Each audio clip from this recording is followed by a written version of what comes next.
ജീവിതം വഴിമുട്ടി നിൽക്കുന്ന ഒരു കൂട്ടത്തെ രക്ഷിക്കാൻ എൻ്റെ ശരീരത്തിന് കഴിയുമെന്ന് എനിക്ക് മനസ്സിലായി. അങ്ങനെ അവരുടെയൊക്കെ സ്നേഹം കിട്ടുമെന്നും ഞാൻ വിശ്വസിച്ചു. പിന്നീട് ഞാൻ പലരുടെയും കിടപ്പുമുറിയിലേക്ക് എത്തിക്കപ്പെട്ടു. പലരുടെയും മുഖങ്ങൾ എനിക്ക് ഓർമ്മ പോലുമില്ല. കുടുംബത്തിൻ്റെ എല്ലാ ബാധ്യതകളും ഞാൻ ഏറ്റെടുത്തു. അവരാരും പിന്നീട് പട്ടിണി കിടന്നില്ല. അവരെല്ലാം വിശപ്പ് മാറ്റി സുഖമായ രാത്രികളിൽ ഉറങ്ങാൻ തുടങ്ങി. എന്നെക്കുറിച്ച് അവരൊന്നും ചിന്തിച്ചില്ല. പണം മാത്രം ആവശ്യപ്പെട്ടുകൊണ്ടിരുന്നു. എവിടെയാണ് എന്നിലെ സ്ത്രീ ഇങ്ങനെയൊക്കെ ആയതെന്നും എവിടെ വെച്ചാണ് എൻ്റെ കന്യകാത്വം നഷ്ടപ്പെട്ടതെന്നും എനിക്കിപ്പോഴും ഓർമ്മയില്ല. ശരീരത്തിലെ വിരലുകളോ കൈകളോ കാലുകളോ നഷ്ടമായാൽ അത് തിരിച്ചറിയാൻ കഴിയും. കന്യകാത്വം എവിടെ വെച്ച് എങ്ങനെ നഷ്ടപ്പെട്ടുവെന്ന് കണ്ടുപിടിക്കാൻ കഴിയില്ല. എൻ്റെ അമ്മയാണ് ഇതിനായി എന്നെ നിർബന്ധിച്ചത്. മറ്റു മക്കളെയൊന്നും അമ്മ ഇതിനായി നിർബന്ധിച്ചില്ലല്ലോ. എന്നെ തന്നെ നേർച്ചക്കോഴിയായി തിരഞ്ഞെടുത്തല്ലോ. സ്വന്തം വീട്ടുകാർക്ക് വേണ്ടാത്ത കന്യകാത്വം ജീവിതവും എനിക്കെന്തിനാണെന്ന് പകയോടെ ഞാൻ സ്വയം ചോദിച്ചു. മനസ്സിനെയും ശരീരത്തെയും ഒരു ഉത്സവമാക്കാൻ മനസ്സ് വെമ്പി. ഇങ്ങനെയൊക്കെയായ സ്ത്രീകൾക്ക് തങ്ങളുടെ ജീവിതത്തെക്കുറിച്ച് പറയുമ്പോൾ ഇങ്ങനെ ഒരുപാട് ന്യായങ്ങൾ ഉണ്ടാവുമെന്ന് എനിക്കറിയാം. ഞാനും നിങ്ങൾക്ക് മുന്നിൽ അത്തരം ന്യായങ്ങളാണ് പറഞ്ഞത്.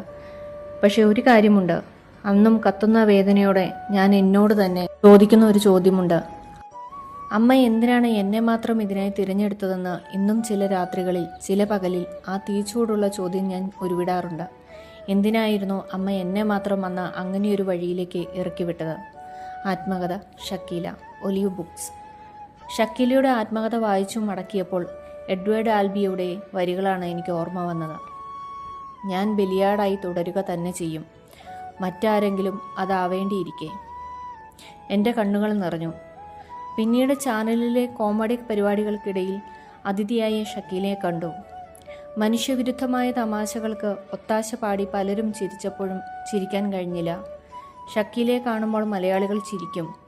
ഈ തുണിയൊക്കെ കുറവുള്ള വേഷങ്ങളിലാണല്ലോ നിങ്ങൾ വരാറുള്ളത് എന്ന കുലീന വീട്ടമ്മയുടെ ചോദ്യത്തെ എത്ര അന്തസ്സോടെയാണ് ഷക്കീല സ്വീകരിച്ചത്. ഇപ്പോൾ എന്നെ കണ്ടാൽ നിങ്ങൾക്ക് ചിരി വരുന്നുണ്ടോ? അത് അഭിനയമാണ് എന്നൊരു പൊട്ടിത്തെറിയുമില്ലാതെ അവർ മറുപടി പറഞ്ഞപ്പോൾ ബഹുമാനം തോന്നി.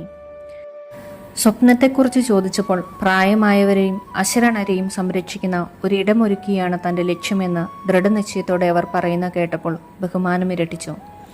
ഷക്കീലയെക്കുറിച്ച് ഓർക്കുമ്പോൾ എനിക്കൊരു പാട്ടാണ് ഓർമ്മ വരുന്നത് എന്ന് പറഞ്ഞ് ലോകം മുഴുവൻ സുഖം പകരാനായി സ്നേഹദീപമേ മിഴി തുറക്കൂ എന്ന പാട്ട് അശ്ലീലം നിറഞ്ഞ ചേഷ്ടകളോടെ ഒരു തമാശക്കാരൻ പാടിയപ്പോൾ പ്രേക്ഷകരെല്ലാം ആർത്താർത്തു ചിരിക്കുന്നുണ്ടായിരുന്നു. ആർക്കും ഒരു പരാതിയുമില്ല. എത്രമാത്രം ജീർണിച്ച തമാശകൾക്കാണ് നാം ചിലപ്പോൾ കൈയടിക്കുന്നത്. എത്രമാത്രം നിത്യമാണ് നമ്മുടെ ചില ചിരികൾ. ശരീരത്തെ പ്രതിയാണ് ഷക്കീല വാഴ്ത്തപ്പെട്ടത്. അവർ വിമർശിക്കപ്പെട്ടതും അതേ ശരീരത്തിൻ്റെ പേരിലായിരുന്നു. സ്വന്തം ശരീരത്തിലെ പ്രലോഭനീയാംശങ്ങളെയെല്ലാം ക്യാമറ കണ്ണുകൾക്ക് ഒപ്പിയെടുക്കാൻ വിട്ടുകൊടുത്ത് അവർ നമ്മുടെ രാത്രികളെ നിദ്രാവിഹീനമാക്കി. സ്വകാര്യ നിമിഷങ്ങളിൽ അവരുടെ ശരീരത്താൽ പുളകിതരായവർ പകൽ വെളിച്ചത്തിൽ അവരെ ശകാരിച്ചു. ഒപ്പം അഭിനയിച്ച പുരുഷ ശരീരങ്ങളെയൊക്കെ വെറുതെ വിട്ട് ഷക്കീലയെ മാത്രം കൊള്ളരുതാത്ത പെണ്ണായി ചീത്ത വിളിച്ചു. ലൈംഗികതയെ സമീപിക്കുമ്പോഴുള്ള നമ്മുടെ ഇരട്ട മുഖത്തെ വീണ്ടും വീണ്ടും വെളിപ്പെടുത്തി. കുടുംബം എന്ന ഷെൽട്ടറിൻ്റെ മറവിൽ ലഭിക്കുന്ന വ്യാജ സുരക്ഷിതത്വ ബോധത്തിൻ്റെ അഹങ്കാരത്തിൽ നാം എന്നും ഷക്കീലയെ കുടുംബവൃത്തത്തിന് പുറത്താക്കി. നിങ്ങളെന്തിനാണ് ഇങ്ങനെ ചെറുപ്പക്കാരന്മാരെ വഴിതെറ്റിക്കുന്നതെന്ന് ചാനൽ ഷോയ്ക്കിടെ ഒരു സ്ത്രീക്ക് ഷക്കീലയ്ക്ക് നേരെ ചോദ്യമുയർത്താവുന്നത് മലയാളി കൊണ്ടു നടക്കുന്ന മധ്യവർഗ സദാചാര നാട്യത്തിൻ്റെ പിൻബലം കൊണ്ട് മാത്രമാണ്. എന്തറിഞ്ഞിട്ടാണ് നാം അവരെ കുറ്റപ്പെടുത്തുന്നത്? LGBT എന്ന് ലോകം മുഴുവൻ ആവേശത്തോടെ പറയുമ്പോൾ സോഷ്യൽ മീഡിയയിലെ പ്രൊഫൈൽ ചിത്രങ്ങളിൽ മഴവിൽ അഴകു വിടർത്തി നാമെല്ലാം നമ്മുടെ കടമ നിർവഹിച്ച് കാശു ചെലവില്ലാതെ പുരോഗമന കുപ്പായവും എടുത്തണിഞ്ഞപ്പോൾ ഷക്കീലയാണ് സിനിമാ ലോകത്ത് നിന്ന് അവർക്കു വേണ്ടി ശബ്ദമുയർത്തിയത്. ട്രാൻസ്ജെൻഡറുകൾ അനുഭവിക്കുന്ന ചൂഷണങ്ങളെപ്പറ്റി അവരാണ് ഉറക്കെ ഉറക്കെ പറഞ്ഞത്. പറച്ചിലിനപ്പുറം ഒരു ട്രാൻസ്ജെൻഡറിനെ മകളായി ദത്തെടുത്ത് കൂടെ കൂട്ടാൻ ആർജവം കാണിച്ച ഏക വ്യക്തിയും ഷക്കീല തന്നെ. എനിക്ക് ലഭിച്ചതുപോലെ നിങ്ങൾക്കും ഇതുപോലൊരു അമ്മയെ ലഭിക്കട്ടെ എന്ന് ആശംസിക്കുമ്പോൾ ആ പെൺകുട്ടിയുടെ കണ്ണ് നിറയുന്നുണ്ടായിരുന്നു. അത്രമേൽ സത്യസന്ധതയും ആത്മാർത്ഥവുമായിരുന്നു ആ വാക്കുകളെന്ന് അവളുടെ മുഖം വിളിച്ചു പറയുന്നുണ്ടായിരുന്നു. അത് കേട്ട് ഷക്കീലയും നിറകണ്ണുകളോടെ അടുത്തുനിന്നു. നമ്മളെക്കുറിച്ച് ഓർത്ത് നമുക്ക് അഭിമാനം തോന്നുമ്പോഴല്ല, മറ്റുള്ളവർക്ക് അത് തോന്നുമ്പോഴാണ് നമ്മൾ മഹത്വമുള്ളവരായി മാറുന്നത്. ഷക്കീല നമ്മളെ ഇക്കിളിപ്പെടുത്തുക മാത്രമല്ല, നമ്മുടെ പൊള്ളത്തരങ്ങൾക്ക് നേരെ ആഞ്ഞടിക്കുക കൂടി ചെയ്യുന്നുണ്ട്.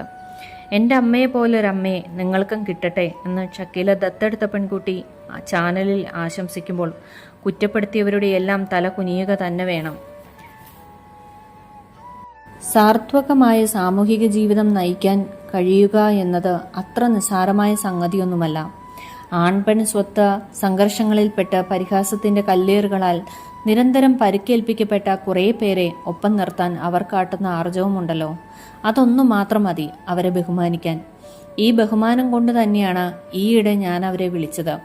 വിളിക്കുമ്പോൾ ആശങ്കയായിരുന്നു, തമ്മിൽ സംസാരിക്കാൻ ഏതു ഭാഷയാണ് തിരഞ്ഞെടുക്കുക, അവർ സംസാരിക്കാൻ താല്പര്യം കാട്ടിയില്ലെങ്കിലോ? സംസാരം പരസ്പരമുള്ള ഒരു പാലമാണ്. ഒരറ്റം തകർന്നാൽ പിന്നെ ഒരടി നടക്കാനാവില്ല. ഷക്കീല ഫോണെടുത്തു.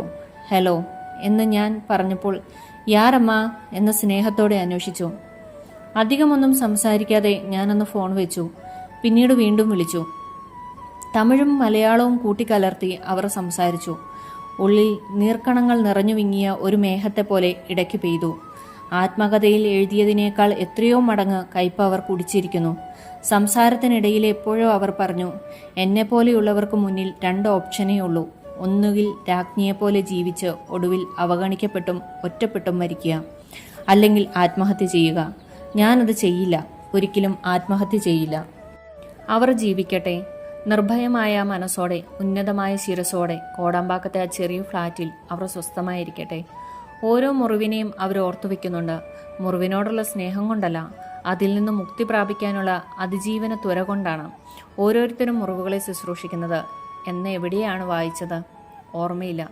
കാഴ്ചക്കാരുടെ സുരക്ഷിത താവളങ്ങളിലിരുന്ന് നമുക്ക് ആ മുറിവുകളെ നോക്കി ചിരിക്കാം, സഹതപിക്കാം, അവരെ വിധിക്കാം. നമുക്കറിയാവുന്നത് അതൊക്കെ തന്നെയാണല്ലോ.